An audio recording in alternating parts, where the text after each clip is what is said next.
लो जी, India ने England को दूसरे टेस्ट मैच में हरा दिया है।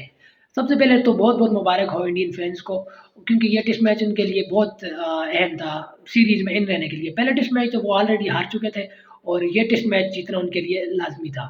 तो अगर ओवरऑल देखा जाए तो सीरीज़ में इंडिया के लिए बहुत सी पॉज़िटिव चीज़ें हुई, क्योंकि उनके जो परफ़ॉर्मेंस आई है वो यंगस्टर्स की तरफ से आई है। जिस तरह से उनको अपने जसपाल ने पहली इनिंग में 200 रन्स किए। उसके बाद अब दूसरी इनिंग में शुभमन गिल ने अच्छी परफ़ॉर्मेंस दी और सेंचुरी लगाई।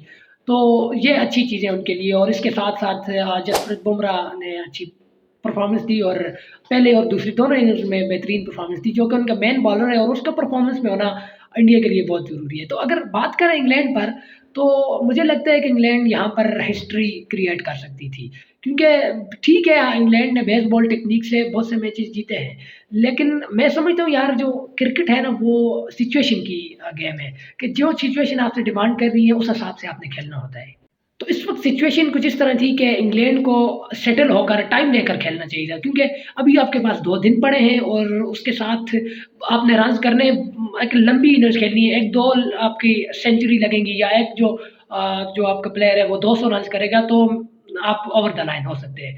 तो थोड़ा-सा अगर आप अपने गेम प्लान में अकॉर्डिंग टू सिचुएशन जो है चेंजेज़ लाते हैं, तो मेरे हिसाब से इसमें कोई मसले मसले वाली बात नहीं है। तो overall at the end of the day आपका मकसद जो होता है वो यही होता है कि आपने मैच जीतना है। तो आपने कौन से रास्ते से जाना है, तो ये डिपेंड करता है मैच सिचुएशन पर, कि जिस तरह सिचुएशन डिमांड कर रही है आपने उस तरह जाना है।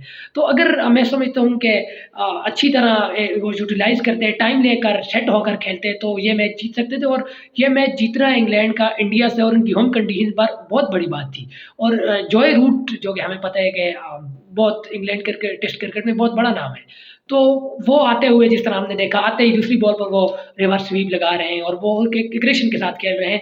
तो वो काफ़ी सीनियर प्लेयर हैं, तो उनको थोड़ा-सा सेट होना चाहिए था, वहाँ पर टाइम लेना चाहिए था और उनकी नेचर में भी स्टार्ट में हमने देखा है कि यही है कि वो खेलते इस तरह हैं कि थोड़ा टाइम लेते हैं। तो अगर वो बेसबॉल टेक्नीक को छोड़कर अगर वो अपनी नेचुरल गेम खेलते और इस तरह उनके साथ दूसरे एंड से भी रन आते हैं, इधर से भी आहिस्ता-आहिस्ता आते, तो ये मेरे ख़्याल में जीत सकते थे इंडिया से ये टेस्ट मैच। अच्छा, अगर इंडिया की बॉलिंग पर बात करें तो जसप्रीत बुमराह हमें throughout the test match बहुत ज़बरदस्त नज़र आया। उनका रिदम नज़र आया है कि और जिस तरह उन्होंने पहली इनिंग्स में बॉलिंग की, उसी रिदम के साथ उन्होंने दूसरी इनिंग में भी बॉलिंग की और विकेट्स भी ली। तो इसमें एक पॉज़िटिव बात ये है कि अगर एक एंड से जसप्रीत बुमराह विकेट ले रहे थे, दूसरा एंड तो दूसरे एंड से जो है उनके स्पिनर्स जसप्रीत बुमराह को जो है स्पॉट कर रहे थे। पहली इनिंग की बात करें तो हमने देखा कुलदीप यादव ने जसप्रीत बुमराह के साथ विकेट्स ली और दूसरी इनिंग्स में रविचंद्रन अश्विन ने विकेट ली। तो वो एक स्पॉट मिल जाती है कि दूसरे एंड से भी भाई हाँ, स्पिनर विकेट ले रहे हैं और इस एंड से जसप्रीत बुमराह बहुत अच्छा कर रहे थे।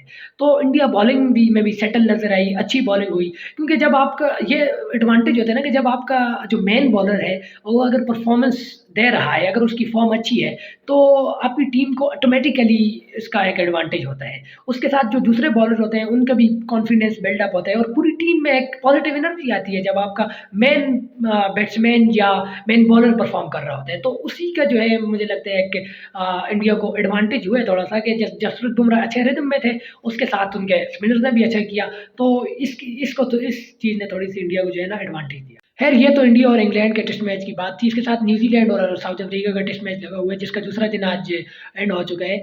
तो इस मैच में न्यूज़ीलैंड डोमिनेंट नज़र आ रही है, हमें साउथ अफ्रीका कुछ अच्छे रिदम में नहीं नज़र आ रही। न्यूज़ीलैंड ने बेहतरीन पहली इनिंग्स की और 511 रन्स जो है बोर्ड पर सेट किए और इसमें पॉज़िटिव बात जो है वो ये है कि रचिन रवींद्र जो है यंग टैलेंट न्यूज़ीलैंड का, जिस तरह हमने देखा वर्ल्ड कप में रचिन रवींद्र ने जिस तरह परफ़ॉर्मेंस दी और उसके बाद अब डबल सेंचुरी लगा दी है साउथ अफ्रीका के खिलाफ। तो ये आपके लिए एक पॉज़िटिव बात होती है जब आपका यंग जो है टैलेंट परफ़ॉर्म करे, क्योंकि यंग टैलेंट जो एसेट होते हैं आपके फ्यूचर के लिए, ठीक है? तो यंग टैलेंट अगर परफ़ॉर्मेंस देगा तो आपको इस बात की सिक्योरिटी होगी कि हमारी टीम का जो है फ्यूचर जो है अच्छा है। और जिसके साथ मैंने अभी आपको कहा कि अगर आपका मेन प्लेयर परफ़ॉर्मेंस दे रहा है तो पूरी टीम का कॉन्फिडेंस बूस्ट होता है, ठीक है? तो उन सचिन रविंद्र के साथ केन विलियमसन ने बेहतरीन इनिंग्स खेली और अपनी टेस्ट करियर की तीसरी सेंचुरी लगाई और वो हम देख रहे हैं कि आहिस्ता-आहिस्ता टेस्ट क्रिकेट के लेजेंड्स बल्कि क्रिकेट के लेजेंड बनते जा रहे हैं, जिस तरह वो खेल रहे हैं और क्या टेक्निकल और क्या ज़बरदस्त किस्म के वो बैट्समैन हैं। तो एक दो 2 चीज़ें पॉज़िटिव हुई कि यार एक रचिन रवींद्र जो यंग टैलेंट है उसने परफ़ॉर्मेंस दी और उनके जो मेन प्लेयर हैं विलियमसन उसने परफ़ॉर्मेंस दी।